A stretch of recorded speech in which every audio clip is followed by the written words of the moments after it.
Also, we have a virtual school that's part of Waldorf Essentials. It's a Waldorf-inspired virtual school, and I know people roll their eyes and go, that's not possible. Trust me, it is. Not only is it possible, it is going so well, so well. So if you've got questions or you want to know about our virtual school, hop on over to seasons7virtualschool.com and check it out. Or you can drop me a message in the comments, and I'm happy to chat you up about that. Anyway, we've had a lot of families from our Seasons of 7 school and in other situations ask us, how do we keep rhythm with all of this going on? So I'm just going to give you the same story I always do. And please don't throw rocks at your screen. You need your phone or your TV or your tablet. Don't throw rocks at it. But I'm just going to tell you, chart your actual rhythm. Look at where things are. If you know where your pieces are, then you know where you can fit other things in. Charting your actual rhythm is so, so important, because when we chart the actual, not what we think it is, but the actual. So what I would do is I would download an actual rhythm chart. You can grab one out of the resources section on our website. It's truly not rocket science. It's just a gridded chart with all of the hours of the day for 5 days a week. Or actually all 7 days of the week. So what I would do is I would grab that, I would put in the things that you know are not going anywhere. So if your child has 4 Zooms a week or 3 Zooms a week or whatever, put it on there. Put it on there. Then what I would do is go through every day, chart it every day, start with Monday.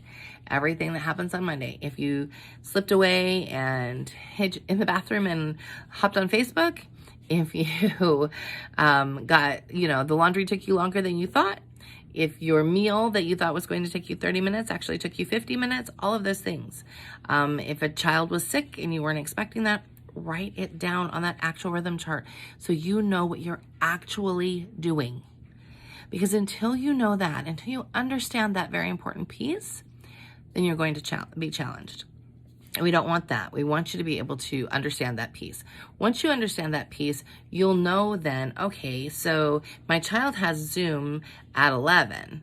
We want to get schoolwork done before then. So what time do we have to have breakfast by? And that's something that's like very alive and well in the Nielsen house. So our son is in our grade 8 over at our virtual school, but I'm still homeschooling our youngest. She's in 3rd grade, so I'm still doing her work, but she is taking movement, she's taking rhythmy from our school, and she's taking music from our school. I gotta tell you, that kid is the best flute player out of all 5 of my children. And it dawned on me, I didn't teach her. She's awesome. Anyway, I digress. So I look at what we've got going on. And I know how long things are going to take. And if it gets wonky and it gets off for me, guess what? Do an actual rhythm chart. That's what I do. So I want to see where the holes are.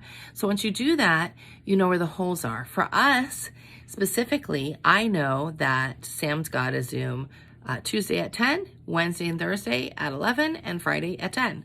So we know what has to happen in there. We know that if he knows too, if he doesn't want to be doing school at 3 in the afternoon, he better get his fanny up. And he's 14 and a half years old. He gets his fanny up and he gets his school going at 7 in the morning so that he's not there until 3.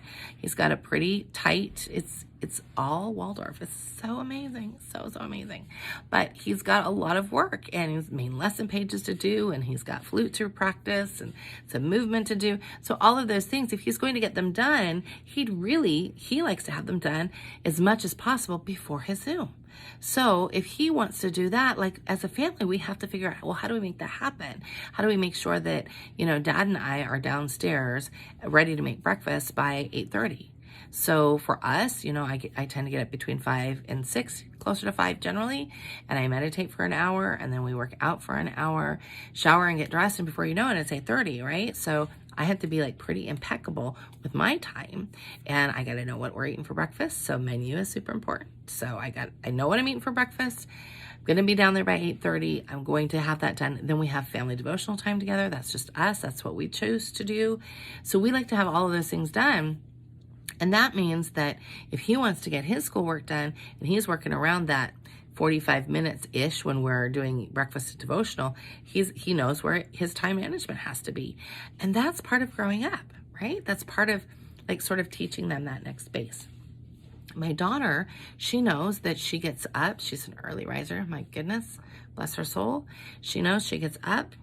She practices her karate and she reads, or she can do her movement lesson for the day.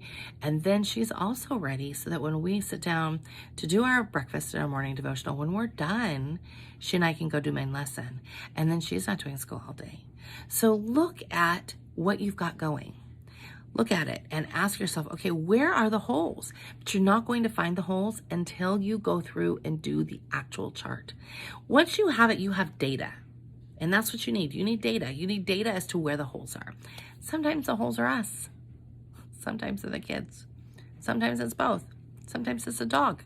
I don't have a dog, but we have hedgehogs. So sometimes it's that. Like taking care of our hedgehogs, the kids probably spend 30 minutes a day getting them out and getting them ready and cleaning their litter box and refeeding them and, cleaning up after them, all those things. We have to put those into the rhythm. Otherwise, it's going to be wonky, it's going to be off, or it's not going to feel right. And we really have a desire to have freedom with our time. People always say to me, I don't keep a rhythm because I just want to be free. And I go, no, no, no, no, no. You have chaos. That is not freedom. That's not freedom. It's this binding mess where you're constantly striving and trying to figure out where I can find the last little bits of minutes. Nope. Rhythm sets you free. Rhythm sets you free in so many ways. So if you're challenged by this, like I said, keep an actual rhythm chart. Hop onto our website, waldorfessentials.com/resources. You can actually find it also in the bio here of this video if you're watching us on Instagram. Grab the resource or grab the actual rhythm chart, print it out. And you don't even have to use that one if you want to just use your own, jot it down on a piece of paper, but keep track of it and see where your holes are. Often, the things I see the most are 3 in the afternoon when you're like, oh my gosh, I can't wait till bedtime. You're exhausted, so there's that piece. Often it falls into the menu piece because you don't have that sorted and set, so you don't know what you're eating for breakfast or dinner or lunch. I get it. It can be a drag, right? But if you don't want to be in the car and having to go get takeout constantly or scrambling at the last minute and having kids get into bed at 10 o'clock, then you really have to harness that rhythm. So it's funny, Eric runs ads for us. He runs our ads and I had, and maybe you saw it, I had our daily rhythm chart that we have posted in our schoolroom, that it was up, and that was a picture that he used for the ads. I got so much hate for that picture. Oh, that's easy for you to say. Maybe if I didn't have any job, maybe if I didn't have, and I go, hold up. Guess what? Everything that's going on in your life right now is all your choice. So if you don't like it, you get to change it. That's the beauty of being a grown-up. The beauty of being a grown-up is you get to make choices and you get to change things. I just had to laugh. I finally said, Eric, you gotta take it down. The hate is just it just totally zaps me because people just don't understand that, hey, wait a minute, you get to choose. And it's so powerful when you take control over your life. It's so powerful.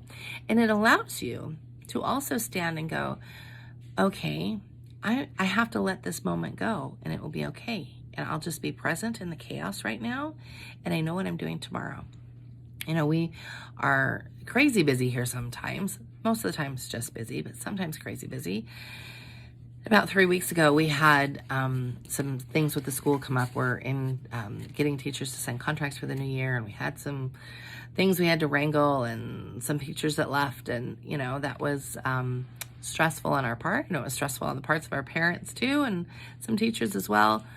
But as it was starting and I could feel it unfolding, I knew that if I didn't stop and just ask, okay, what do I need? I know that I can feel the chaos storm coming, and I know I'm going to be fighting up against the rhythm that I like to have for my family. So I can feel the storm coming. What do I do? And I just felt myself say, it's okay. You just got to be where you are and control what you can control. Because sometimes there are times in our lives where we can't control things, right? So if you look at what you can control, what could I control? I could control the meals we ate, where they came from. I could control whether or not I chose to use Instacart to get my order in, or I went to the grocery store. I could choose whether or not I got up and exercised to have less stress on my body. I could choose whether or not I went to bed on time so that I could get more rest because I knew I was going to be stressed. So those were choices I could make. I couldn't make choices about what was going on externally. I couldn't make choices about things that other people were responsible for, but I could absolutely make choices about what I was responsible for, which are the people in my home, what we eat, how we live our lives, and what we do. Those are the pieces that are important. So if you've convinced yourself that rhythm doesn't work for you, yes, it does.